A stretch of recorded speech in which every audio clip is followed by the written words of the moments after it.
From the beginning of Montana's distinctive yet troubled history, the Treasure State was dominated, both economically and politically, by powerful outside interests who shipped in capital and bought control of the state. Historians tell us that as the Anaconda Company and its friends ran Montana, economic and political power flowed out into the hands of distant capitalists and corporations. Policy was determined in far-off New York City, and control of the press was rigid. Anaconda's corporate dominance in Montana's political affairs was unique in American history.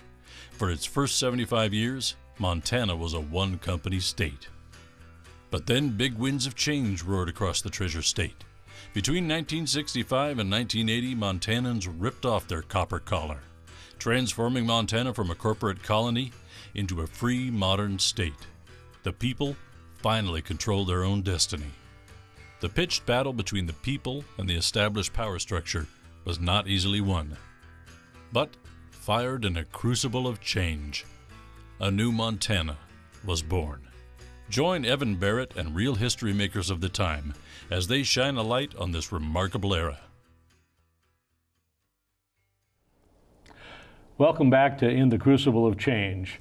Our program today focuses on the 18th governor of Montana, Tom Judge, who was governor of Montana for 8 years of the period of change that we're talking about in this series.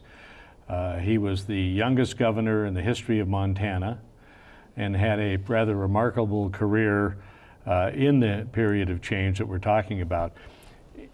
Today, we're going to be focusing on the time before he was governor, the lead up to that governorship, because it's a very, very interesting story that points to some of the dynamics of the times. And we're joined by 3 special guests today. Larry Pettit. Larry was assistant to the governor, but also was his campaign manager in 1972 in the general election.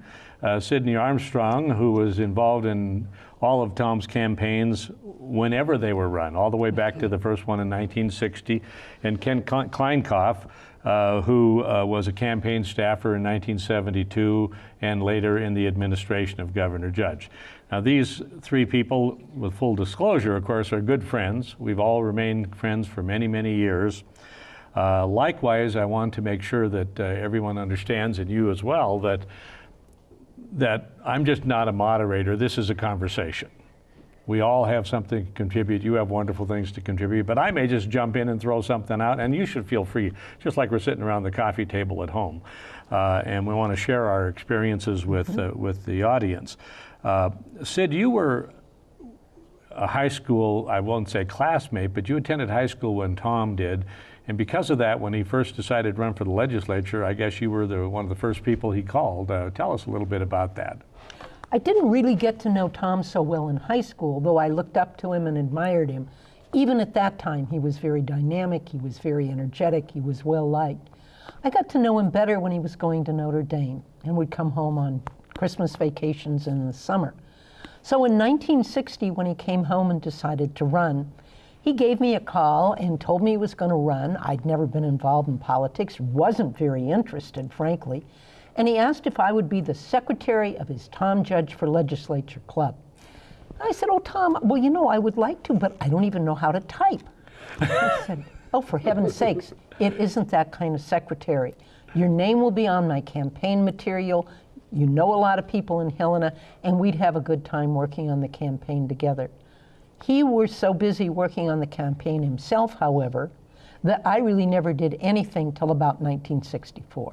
Now you were the person whose name was on the disclaimer. Yes. In every campaign. Every single campaign. That he ever ran. Right. That's remarkable consistency in terms of friendship and support. It's interesting to note that he was at such a young age running for the legislature. I mean, it was 1960, he was 26 years old. And that was unusual in those days, certainly. Yeah, I think he just turned 26 a month before the election. I So when he was so. filing, he was 25 and just coming back to Montana, wasn't he? Just coming back. He'd been at Notre Dame for college. He had worked in Louisville. He had been in Army Reserves for a time. I don't remember all the details, but it was when he was first coming back to Helena, going to open his own ad agency and going to settle in his hometown. Now, Larry, you knew him at that time as well, because I think you were out here working the primary election for Senator Metcalf, although he was Congressman Metcalf at the time. Right. And there was an opening that was happening at that time in the Senate race? Well, yes, I had been working for Senator Murray between graduate schools. And when the senator announced that he was going to retire, there was a little bit of jockeying to see who should replace him, and most of the party leaders thought it should be Lee Metcalf. Lee wasn't too eager to do it because he was becoming such a power in the House and probably would have ended up as Speaker had he stayed there. But Murray decided to support somebody else. And so I resigned from Murray's staff. I came back to work for Metcalf in the primary. I lived with Donna and Lee and Jerry in their house on 8th Street or 8th Avenue, whichever it is. And Tom was back from Kentucky, and he came to the house one night. He dropped by, and that's when I first met him, and we became good friends. And I think it's important to note that there's a relationship between Lee Metcalf Yes.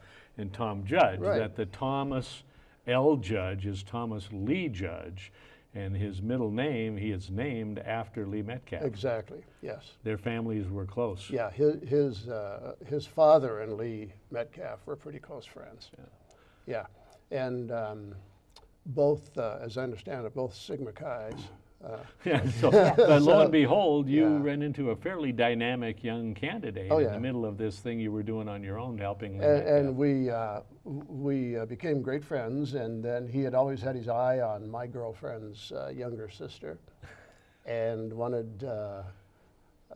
Did you an broker a introduction. relationship? I think I did, and later Sherry and I were married, and then after that Tom and Carol were married, and so we were brothers-in-law, and that became later on an issue with some A people. couple of reflections about what type of person was this young guy that decided he was going to throw his hat in the ring? How would you describe him at that time?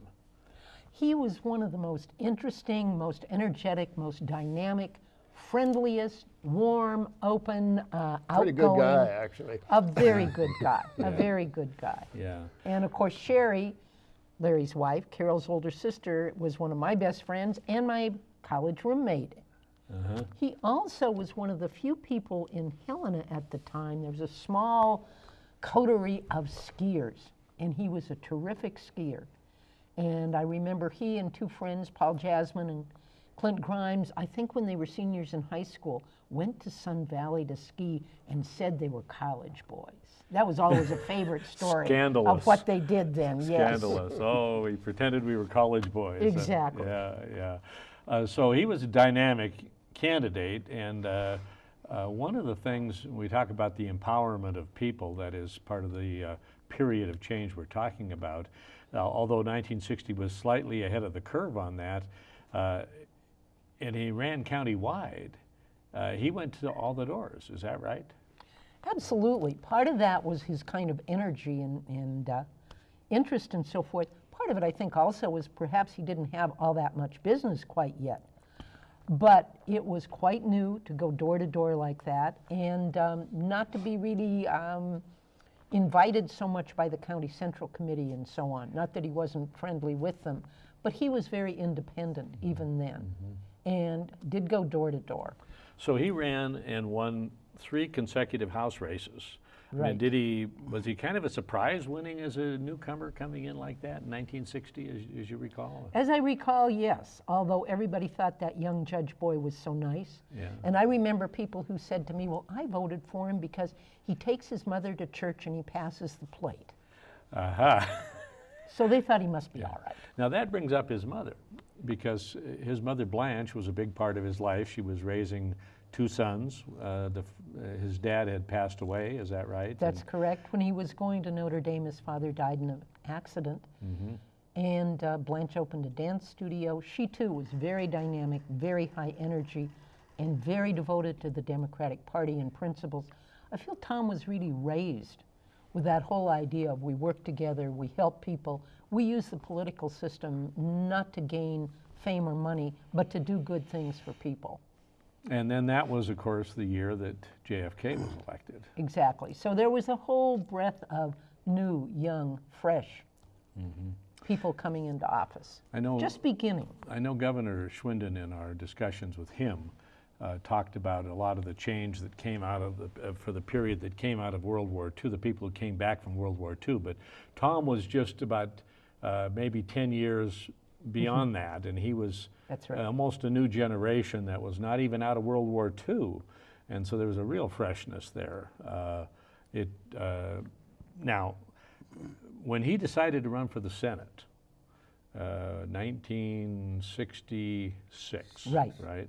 Do you remember that race? I mean, was it audacious to decide to be a senator? Did folks say, oh, this is something natural, or was it, hey, what's this up-and-coming guy doing? No, I don't think it was so audacious. People had become interested and respectful of the hard work he did as a legislator. And once again, he worked very hard.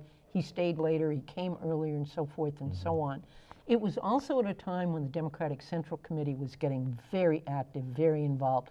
Voter registration, door to door, get out the vote, working with organized labor. And Lee Metcalf was running. It was a very exciting year in Montana. Yeah, that was a big year. That was the year that Babcock, the sitting Republican governor, challenged Lee Metcalf for his seat. And that was quite a period of time. Now, also, I mean, there was a lot of national dynamic going on Absolutely. then. Vietnam War was probably still somewhat popular, but the divisions were starting to happen. Definitely. And people becoming energized on campus, women were becoming energized, a lot of interesting things going on at that time. Absolutely. Civil rights, the Great Society, all kinds of federal programs beginning, things like Head Start and so forth. So yeah, it was a very exciting time. Now, by the way, right about that time, he and Carol decided to tie the knot, didn't they? Exactly. Yeah. And we were thrilled. They were a wonderful young couple. Tell us, she played in these campaigns through the 70s, through the 60s. She played a role in those. I mean, you look at that couple, it had to be very attractive. I mean, did she get right out there with him? They were more than attractive. They were sort of like the Kennedys. They were glamorous. They were interesting. They were fresh. Carol was wonderful. She was a very private person. Campaigning was not her idea of a good time. And yet she was a warm and gracious person, and people loved to meet her. And oftentimes through all the campaigns, she and I would go out, say for a day together, or even a couple of days, just the two of us, have a 6-pack of Coke in the back seat. We'd take turns driving. We didn't have much money for a hamburger and a cup of coffee or something. But again, even though she was rather shy and private, as she met people, that warmth and graciousness came through, and people loved to see her. She was so genuine and so warm and friendly. And so we'd go, when everybody else went to the big cities and the rubber chicken, as they say, dinners, we'd get to go to places like Plains and Fort Benton and the smaller places where not only the people were thrilled to see somebody actually come and campaign, especially this lovely young woman, but the food was delicious as well. That's one good thing about Montana. I like that. Now, Evan, excuse me, I think genuine is the key term when you refer to Carol. Yeah, yeah. Well, now, she was trained as a nurse? She was an RN, yes, and had practiced as a nurse as well. And so, and we won't deal with that in this program because this deals only up to the governorship, but that nurse's training and her interest in the policy of taking care of people showed up during the governorship in terms of what was her special project. Yeah. It was at a time when the institutions were in absolute disarray. The conditions were horrifying. Most Montanans weren't aware of it. The people working at those institutions went on strike, and it was a real blessing, not even very well disguised, National Guard had to come in to take care of the residents at Warm Springs and Boulder, as I recall. And they went home throughout the state and said, these are the most horrible conditions we have ever seen. No one should have to live like that. Carol and Tom and I and others on staff went and visited the different institutions. And when we came back, Carol was determined to help convince the legislators and other Montanans that we had to do something about the institutions. So that is a wonderful story in itself. And then she became very involved with community-based services and the opening of group homes and so on. She played an enormously important role.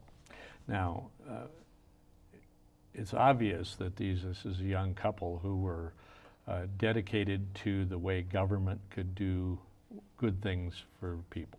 Absolutely. And I guess that, now by the way, with her being a nurse, we've neglected to point out when Tom came back from college and from the military, what did he do for a business? Because he had an interesting profession, didn't he? He opened up his own ad agency, Judge Advertising, and he worked very hard at getting various accounts. The one I only, for some reason, remember is Montana Broadcasters Association. Maybe that's because I'm associated with the Greater Montana Foundation. In any event, so he had contracts with various associations. He did advertising for various organizations. One I remember, and I'm not sure if it was the state or if it was for Helena, he did a big poster that had a picture of a man with a bandana over his face, and it said, "Hold up a spell in Helena," and gave all the places you could stay. There was something he had looked into that said if you could get people to stay just one more day, it made a big difference in the economy of the town. Mm-hmm. So, and when he was running a small advertising agency, was he probably like most small business people when the legislature happened and you happened to have to go serve for 60 days, the money didn't flow so well? Oh, absolutely, and it certainly didn't, especially when he was campaigning for governor. Those weren't always very easy times, I think. Mm-hmm, mm-hmm. Now, in 1966, he was in the Senate. He decided to run for lieutenant governor. Do you remember for 68, do you remember the genesis of that thinking and why he wanted to do it? I think by that time it almost seemed like a natural progression. I've heard people say, well, of course he came back and he had his eye on the governorship, and that really wasn't true. And I don't remember, frankly, a whole lot of discussion about it. I just remember one day he said, I think I'm going to run for lieutenant governor. And of course, in those days, the governor and lieutenant governor did not run as a team, as they did later with the new Constitution. And as I recall, we all said, well, that would be great. Let's get after it. So all of a sudden, he's running in a primary, and we'll talk a bit about that. Very competitive year in 1968. Very. And Forrest Anderson had decided to run for governor, but he wasn't unopposed. Forrest had a lot of opposition with Eugene Mahoney and a number of other folks running against him. Leroy Anderson ran in that primary. And then, lo and behold, for lieutenant governor, it was like, everybody in town ran. Didn't it seem like that? I mean, did. Who was running was Fred Barrett. Fred Barrett, who had been a former legislator for a number of years, about a decade, I believe, from Chester. And he was also the State Democratic Party chairman for a while, and then Eddie Dusso. Eddie Dusso, who was a state senator from Missoula, and had been a state legislator from Missoula. And then a rather exuberant candidate from Billings. Very colorful. Mike Kuchera and his polka band and his furniture store, yes. Yeah, Mike Kuchera ran, and we kind of chuckled, but he put on a heck of a campaign. He did. He put on a heck of a campaign. But Tom seemed to me the one that perhaps was maybe least in favor of the party bosses, if there was such a thing. I think that's true. It sort of wasn't his turn. You had Fred Barrett and Eddie Dusso, who'd sort of paid their dues. And Tom had not been all that involved with the party, per se, statewide. So when he campaigned, and he campaigned sometimes with other people who were more familiar, they went to see the people who were in the courthouse, the county attorney and so on. He went down the street into the cafes, stopped people on the corner and so on, and campaigned very much as a people-to-people kind of a candidate. Mm-hmm. Now, in a way, that's part of the empowerment thing we talk about in this period, was that it was a time when there was movement away from the machinery that controlled government and politics, whether it be the internal machinery of the Democratic Party or the control of the economy and politics by the Anaconda Company and Montana Power. This was a challenge to that type of establishment, and all of a sudden, when the primary was over, he's the nominee by an overwhelming amount. And we didn't expect it. Nobody expected it. He wasn't, they thought, that well known. Now again, thinking about full disclosure, that's where I first met you. Absolutely. You know, one of the happiest days of my life, Evan. I was teaching in the Helena Junior High School. And to give you a sense of the nature of politics in those days, if you think about how automated and how everything is today, and with the internet and all the way of massive communication and all the technology that can be applied to politics, there was a great demand for people to sit around and hand fold letters and flyers. There weren't even folding machines available. And hand stamp. And hand stamp them, and lick them, and seal them, and so there was and sort them.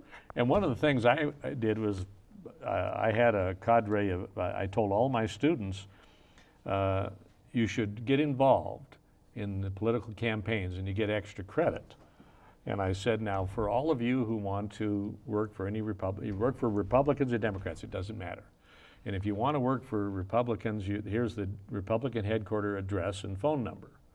And if you want to work for any of these Democrats, you can meet me at my apartment. So I had probably 3/4 of them decided they wanted to come to our place, but we would go down to the judge headquarters occasionally and sit there and fold 15,000 flyers in one sitting. That is what campaigning was about, really. But the candidate, of course, was in the forefront of it, meeting people. Absolutely. And let's talk for a second about, again, if you're not with the party establishment, Tom had a cadre of people around the state that he was linked up with, called the JCs. He was very prominent with the JCs. He made great friends. It was the Junior Chamber of Commerce.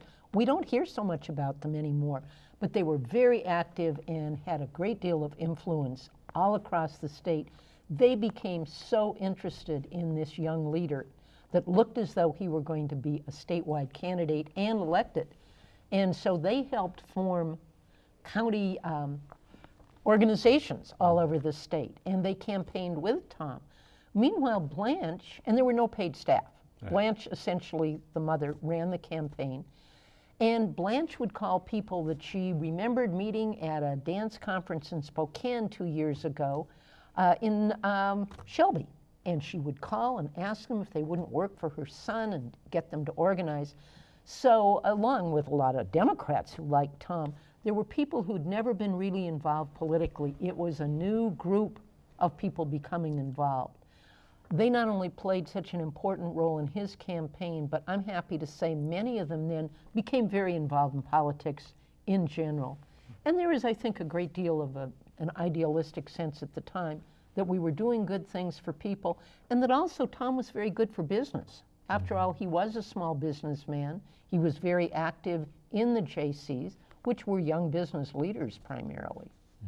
So you had that was one of the things that maybe was an asset for him as a campaigner, was that his business catered, his advertising business catered to working with business. So he had a comfortability with the business community, which is probably an asset when you're... Very much so. And he was a progressive Democrat, without question. Without question. He was strongly pro-labor. Very pro-labor. He was pro-women's rights. Pro-education. Oh, very much so. Pro-education, big time. Very much so. Yeah. So there's a lot of that stuff that, well, so all of a sudden we run into the general election. So he defeats these folks by a lot. I know, amazing. By a lot. And suddenly he's running against a gentleman out of Great Falls named Tom Selstad, Yes. who had been also a state senator. Is that correct? A legislator, yes. And do you remember anything about that, or was it just one of those years? Remember, because it was such a strong campaign for Forrest against Tim. That was certainly a more dominant campaign. Although they didn't run as a team, do you think Tom was a beneficiary a bit of some of the flow of politics at that time? I think he was, but I think it worked both ways. Right. I think those many people that got involved and interested in Tom's campaign also became at least somewhat interested in Forrest. And he did have Because even his though they own weren't a group. team, they were going to be serving together. Yeah, and he did have his own group of people. Definitely. And so 1968 happens, we have a lieutenant governor, undoubtedly the youngest lieutenant governor, because he would have been Yes. at that point 34 years old as a lieutenant governor from Montana. Pretty phenomenal. So the role of lieutenant governor was different than it is today. Very. The lieutenant governor at that time served, most prominent thing the lieutenant governor did was to be the president of the Senate during Presided the over the legislature. Senate. And then when they were not in session, there really was not a role for a lieutenant governor. Not a role at all. You know, but when the governor left the state, interesting stories about that. If you go back to the time of W.A. Clark, the Copper King, when the governor left the state to California one time, that's when the lieutenant governor reappointed Clark to the Senate when they tried to sneak him in the back door again, one of the 5 times he tried to get in the Senate. Now, your involvement with that was not quite so colorful, but tell us about the first time that the Governor Anderson left the state and Lieutenant Governor Judge was in charge of the state. Because in those days, the minute the governor set foot out of the state, the lieutenant governor had to assume the role as governor. Full authority. So the governor was gone maybe to a governor's conference or something. It was early in Governor Anderson's administration. And so Tom was to be governor for several days or a week, for all I remember. But we were as thrilled as though he had been anointed king of the world. And so several of us, his secretary from the Senate, who had worked for him for quite a while, and I and several others came up to the governor's office. We brought champagne. We went into the office. We hooted and hollered. I heard from Jean Handel, who had been Governor Anderson's executive secretary and then Tom's, that she was very unhappy. We made a mess of the office. We spilled champagne on the desk. And then the next thing you know, somehow Walter Marshall came in to congratulate Tom. A very infamous figure, if you will, or a colorful figure. That's a good way to put it, yes. And he said, first of all, he summoned somebody from the highway department to take pictures. And then he said, well, Tom, I have just found out that Chet Huntley is going to open a big ski area down at outside of Bozeman at Big Sky. He said, why don't I call NBC and see if I can't just get him on the phone. Walter could bulldoze his way through anybody.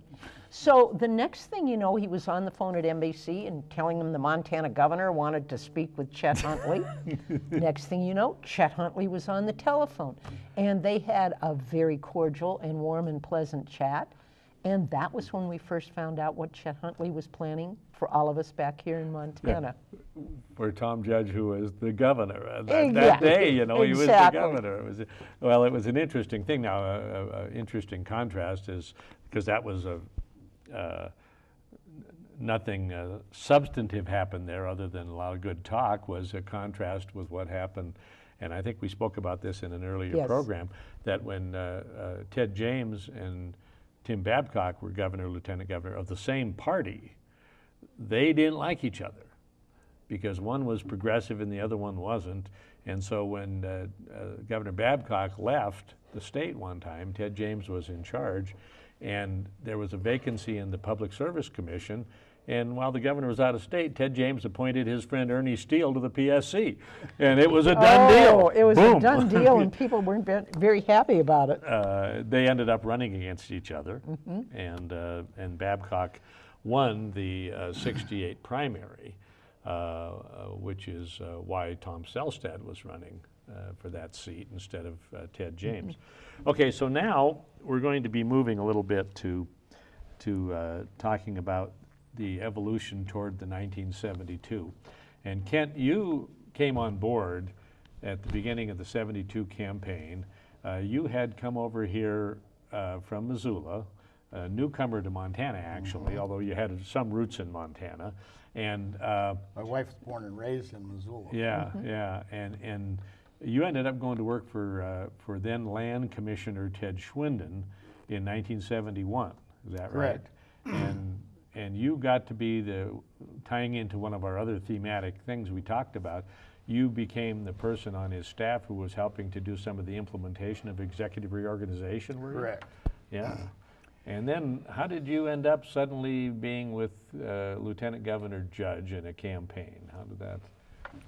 Well, pretty strange set of circumstances. My brother-in-law at the time was Bill Cunningham, and he had interviewed with Ted Schwinden for a position in the mine land reclamation area. He had been offered the position but turned it down. I had just returned, we had just come back to Montana. I had just finished graduate school at Utah, and Kathy, my wife, was going to be teaching in Missoula. So we had just come back when I was introduced to Tom Judge by a close friend of Kathy's, Charlene Frogen in Missoula.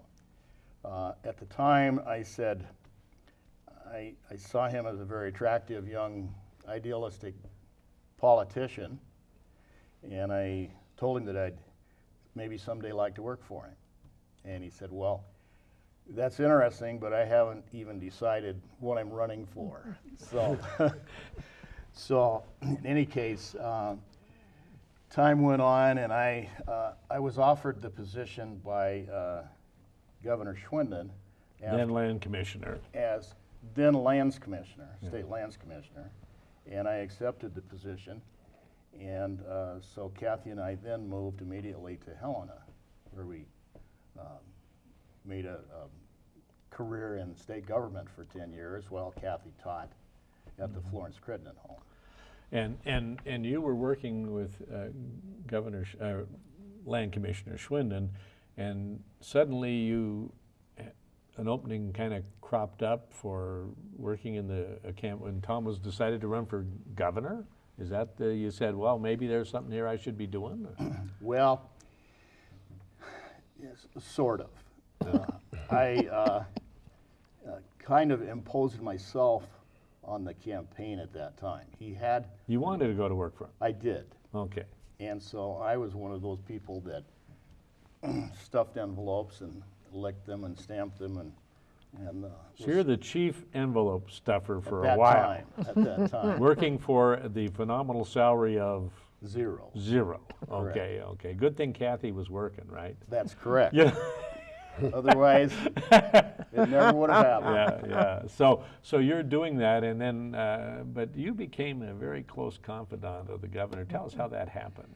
Well, as a matter of fact, Sidney's husband at the time, Toby Armstrong, was driving Tom to various meetings and conventions, whatever, around the state, but on a very sporadic basis because he had a full-time job. A real job, yeah. A real job. And 4 children. Yeah, and 4 children. Yeah. And a wife, yes. But you didn't live in a shoe, though. No. So one time, Toby couldn't do the duty, and so Tom's mother, Blanche, who was sort of running the show at that time, asked me if I knew how to drive. And would I mind driving Tom to this meeting someplace, probably Dillon or someplace like that. And so I did, and from that time on, I became the full-time aide, advanced person, driver. You know, I didn't lick many envelopes after that. You know, I don't think people always realize, but how important when you have windshield time with a candidate, the relationship that is developed, the trusting relationship that is developed, it has to. If the candidate can't trust the person driving that car with them, sitting there talking with him, listening to everything, knowing everything that's going on, it isn't going to work. So you clearly had established a trusting relationship with him that carried forward. Now that was a primary election that was kind of interesting because as Lieutenant Governor Tom had filed, and the primary opposition to him during that Democratic primary, remembering the primary was in June of 1972, was Dick DeZevi. And Dick had been the president, or the majority leader of the Senate in the 1971 session. Correct. The session which was the big battle over the sales tax. And so they'd held a 60-day regular session and had not resolved the issue, and then they had a 19-day special session and still hadn't resolved the issue. Then a 27-day second special session, and they were getting almost close to the beginning of the fiscal year in 1971, and they hadn't passed a budget. They hadn't passed the budget because they couldn't get the money thing figured out, and they finally resolved it in June and put sales tax on the ballot. So Dick DeZevi had effectively been the roadblock to stop the sales tax from happening. So he carried that forward with him and decided, I think I should run for governor as well. And so that was the primary race, wasn't it? Correct. And how did that play out as time? Well, Tom had decided earlier that he was going to run. Mr. DeZevi didn't decide until, say, 2 or 3 months after that he was also going to throw his hat in the ring. So we had a head start. And that's when we began putting in at least 16-hour days on the road, traveling to every town in Montana at least once, and just beating every door down that we could to shake hands with everybody that he could possibly come in contact with. Tell me, what type of campaigner was he? He was absolutely tireless. I don't know that there's ever been a campaigner in Montana that was as energetic, as thorough as he was. He wouldn't leave anyone's hand unshaken if he could help it. I remember driving down this city street and hear a group of people on the sidewalk, and he'd say, "Stop, pull over." And he'd jump out and go introduce himself to these people. So were you up at 6 in the morning doing this stuff? We were up at least at 6 in the morning, and most nights we weren't able to get back to our room until midnight or later. So extremely long days, very, very tiring.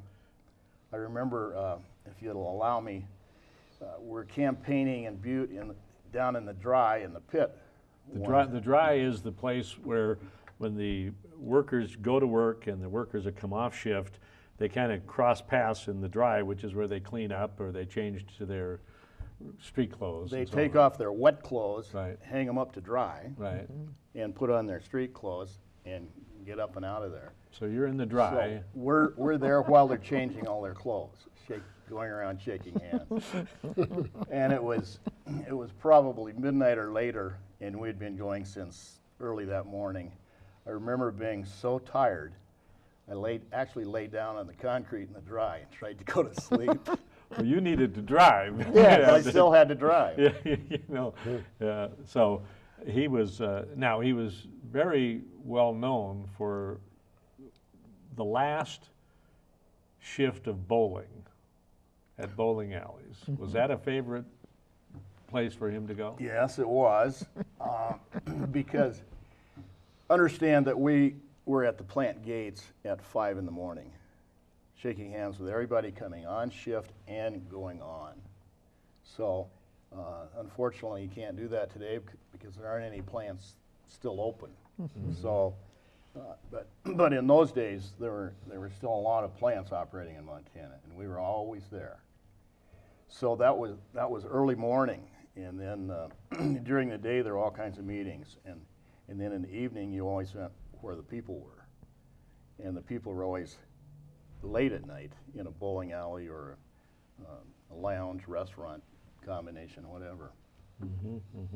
So through this primary, Tom is energetically moving forth. Was he using and was he working with the JCs still an awful lot at that Yes. time? Did he have the relationships out Yes. there?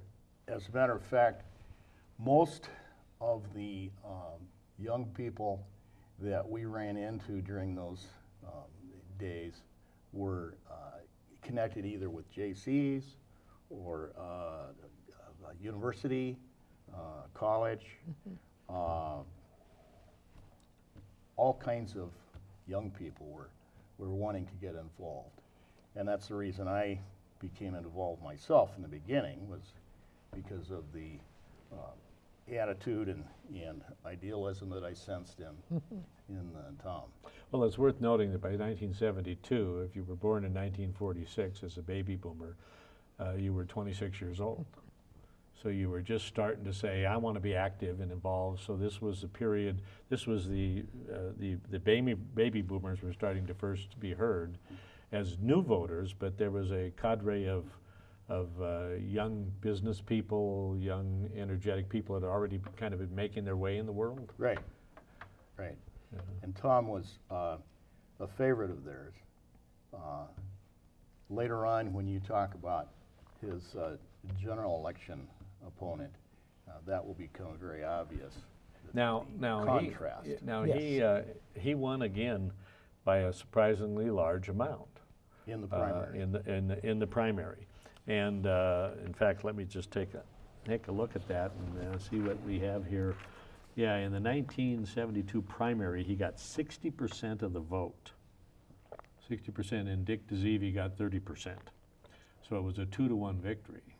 And now it's interesting because I think there were some parallels. I think we were talking about this before. Some parallels between Forrest Anderson running in the Democratic primary in 1968 against Eugene Mahoney, who had fought back the sales tax as a legislator and was kind of the darling of those folks. And yet Forrest, legislators won in one district or one county, and Forrest had run statewide. And so while everyone got all excited about Gene Mahoney fighting the sales tax, I mean, lo and behold, Forrest overwhelmed him. And here you have another case where DeZevi's claim to fame was fighting the sales tax in the legislature from one county, and lo and behold, another fellow, Tom, who was not only energetic but who runs statewide successfully. Run. Yeah. Suddenly, that's a little politics. It's not policy driven, but I think there may be some reality to that. Now, all of a sudden, the primary years, now there was a Republican primary of some interest because a gentleman that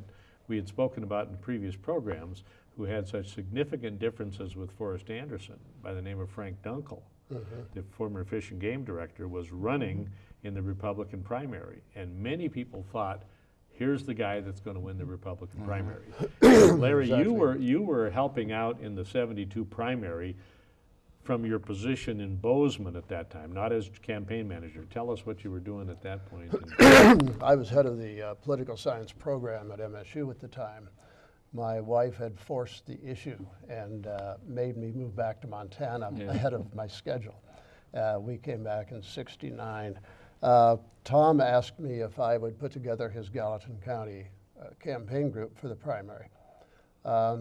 I decided to aim for the general election and put together an organization that was bipartisan. And so in addition to getting key Democrats, preempting them before DeZevi got there, I also looked at these young professional and business nominal Republicans who weren't really in politics, the kinds of people that he knew through the JCs, but also through his other his clients, the accountants, the architects, a variety of people like that. And we put together a very strong who's who kind of campaign committee for Judge in Gallatin County. He won the primary with 70% of the vote in Down Gallatin. there, yeah. Afterwards, he called me and asked if I would come over and be his campaign manager for the general election. So I took a leave of absence from MSU and came to Helena. there was one glitch right on. The first day I walked, he was out of town, and the first day I walked into the office to assume my duties, his mother was there, and she wasn't going to relinquish that title. She was not aware of this transition. Well, either he hadn't had the courage to tell her, or she knew but was going to nip it in the bud. So I walk in, and instead of saying hello, it's always interesting to note that within all these big picture things, there's a human dynamic. Absolutely. Right. And this is one we don't need to go into here, because I go into it in my book, and people can read it. But as I walked in, and this is all I'll say about it, she, instead of saying hello, she said, well, here's what I want you to do. You can research all the education issues. I said, well, I think you don't understand. So he had to straighten that out when he got back. But we felt quite fortunate that Ed Smith won the Republican nomination and that we had him to run against, because Frank Dunkel was the kind of person who attracted the same sorts of people as Tom Judge. And a lot of the nominal Republicans we got behind Judge might have gone with Dunkel had Dunkel been the Republican nominee. But we were, and this was a time, as Sidney and you and Kent were discussing earlier, of great change, great movements coming, some not perceptible yet, throughout the country. A great progressive era, a time when Democrats were strong and when Democratic issues were at the forefront. And even in Montana, that was true, and we were fortunate to be running against kind of the stereotypical old line Republican, a sheep rancher from Dagmar, who was against everything, against government. Pretty easy. And then when they started making Tom Judge glib and slick and all of this sort of thing that they thought Montanans would recoil at, they also brought in a couple of Californians to run their campaign. So we were able to use that. That just took the wind out of their claim to being real Montanans and down to earth, and their suggestion that maybe Tom wasn't. And I was executive director of the Democratic Party. Then it was called executive secretary of the Democratic Party, and we worked together, and you were the campaign manager for Tom. Right. And Britt was running the campaign as much as you could for Lee. Right. And between you and Britt and myself, we kind of had a little triangle of communication that was very important. Very advanced for the time. Yeah. Describe that. We had 2 telephones on each desk. Yeah, we had hotlines to each other. Yeah. You know, and that was fun. And but many times I would be in the back. I moved my office in the back and had the staff in the front building, and I just had a very long table with all these telephones on it, and I would be walking up and down and taking different calls or placing different calls. It was an exciting campaign, and I felt all along we were going to win. But Tom, one reason he's so good at it is he always thinks he's going to lose, and so he doesn't ever let up. Well, he was a follower of Lee Metcalf, who always says, you know, run scared or run second. Yes, yeah, exactly. So, but we all worked very hard, and we had a great time. We became great friends, and had wonderful celebrations after winning. But it was a pretty, it was a hard-fought campaign, and well, I think we have to recognize that year was the year that McGovern ran against Nixon. Right. So you had the top of the ticket. Huge win for Nixon. Yes. I mean, he won by 20% over George McGovern, and to win the governorship against that tide, so to speak, required an awful lot. A lot of split tickets. Yeah. An awful lot of split tickets. Yeah. But Evan, I think it's important to point out here that even though Tom was running as a Democrat at the top of the ticket, we had many, many friends across the aisle, and that will become more evident as you further explore his actual governorship. Yeah, back in the days when that was not uncommon. Yeah. You know, people were less doctrinaire. Now Ed Smith, and he was known as Big Ed Smith because he was a big guy. Very he big. was what's he about 6'6" or something. Yeah, right. Really and big rawbone guy. big rawbone state senator from out there. And yet the contrast was extraordinary. You guys, we talked before about how Forrest had come up with some key words to run on in Pay More What For, and there perhaps is no better memorable slogan than that, but you guys sat around and came up with something that drew some comparisons and contrasts and was those are simple words that describe why Tom Judge. We came up with ability you can trust, which pretty much distinguished Tom from Ed Smith in terms of the word ability, and then trust.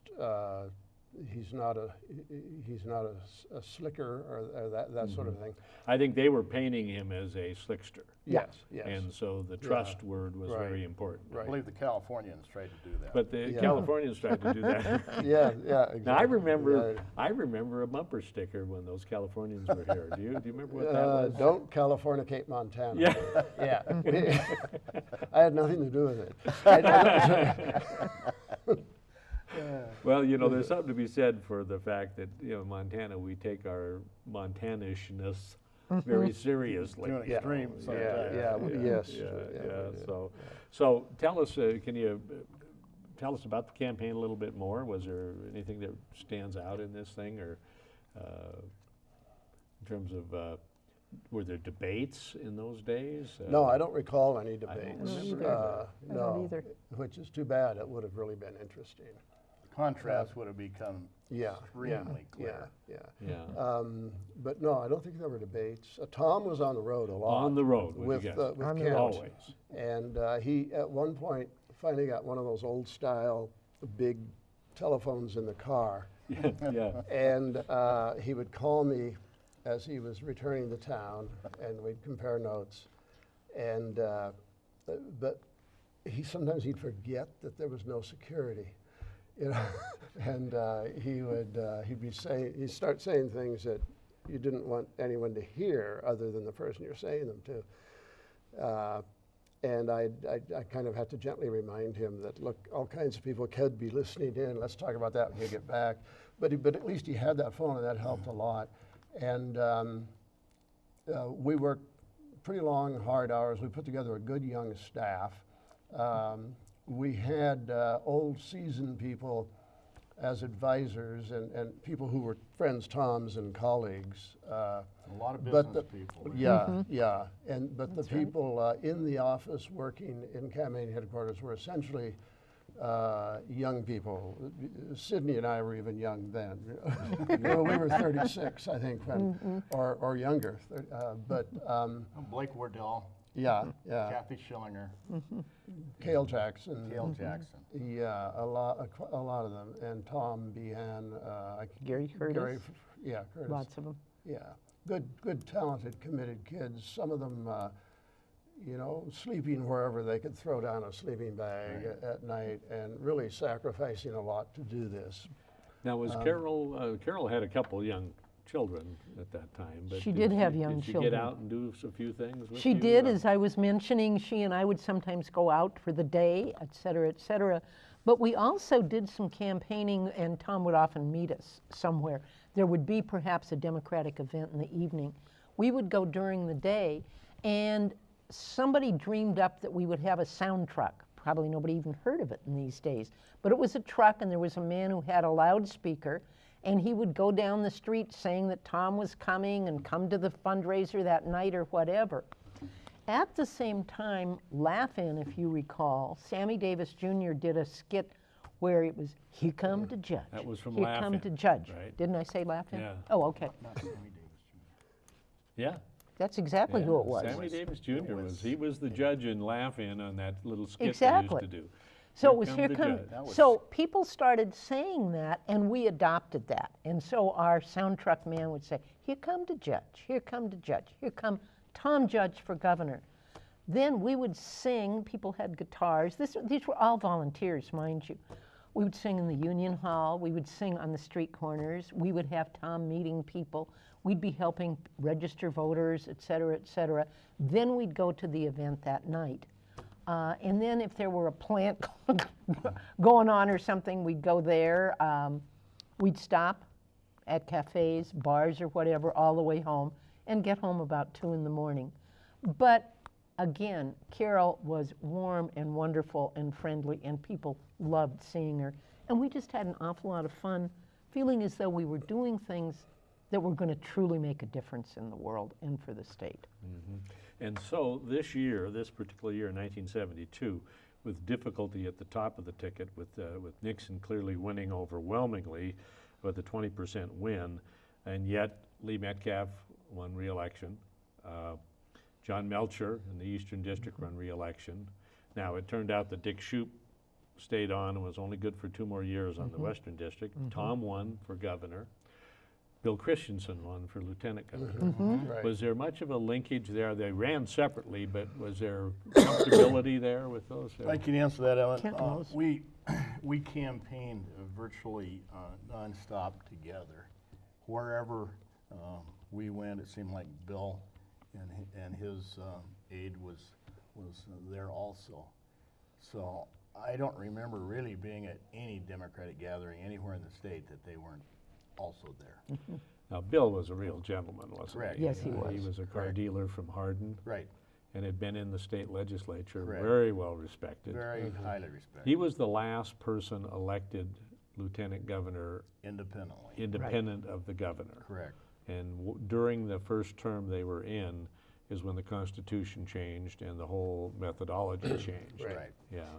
But think of that, Bill Christensen, Tom, Melcher, Lee, so the Democrats did pretty well, but I think it spoke to the issues. But can you, we got to be pretty quick on this, but do you remember that the fact the sales tax had been crushed so badly the year before and the 3-1. Republicans were associated with it? Right. Did that have any staying power when it came to this election? It did. Yeah. It did. But the new Constitution, which was coming Right. up, was also a very critical issue during the campaign. And we campaigned extremely hard statewide for the passage of that new Constitution. And we tell that story in a number of things. Now, we're going to be having to wrap up this. Again, we're talking about the front end of a rather remarkable governorship of the youngest governor of Montana, who spent 8 years in the governorship. And we're going to talk in subsequent programs about what he actually did of substance. But when the election was over and there had to be a move-in, I understand that it had to be a volunteer crew to move the governor in because they didn't have any money to. It was a volunteer crew, and Tom had, kept some contracts, I think, through his ad agency, but he hadn't been making a lot of money. He had a high school friend associated with Mayflower who was able to get a great big Mayflower moving van, and we got some boxes and so on, came over on a Saturday. We packed up all the things in their house. Now, they didn't need to move the furniture. But when you got there, and we're going to have to wrap up, Oh, I want you okay. to tell us a little story about what Tom said the first night in the mansion. First night in the mansion, we're all dressed in grubby clothes, et cetera, et cetera. We're hot, we're dirty, we're tired, and Carol's family has brought in, bless them, big buckets of fried chicken and French fried potatoes and so on. And we're downstairs in that big rec room at the mansion, and we're talking. And Tom Judge, we're all saying, this is so amazing, we don't believe it. And Tom Judge turned to me and he said, I want to be the kind of governor that Lee Metcalf is as a senator. I want to do what's right because it's right, not because it's going to win me votes. And that was a beautiful way to end that evening and to start his administration. And in subsequent programs, we're going to discuss how his governorship addressed and approached everything like that. Larry Pettit, Sidney Armstrong, Kent Kleinkopf. Thank you all for joining us in the Crucible of Change. This is a remarkable starting story to an amazing governorship that we're going to talk about in subsequent programs. Thank you, Evan. We'll see Thank you you, again Evan. later. Good.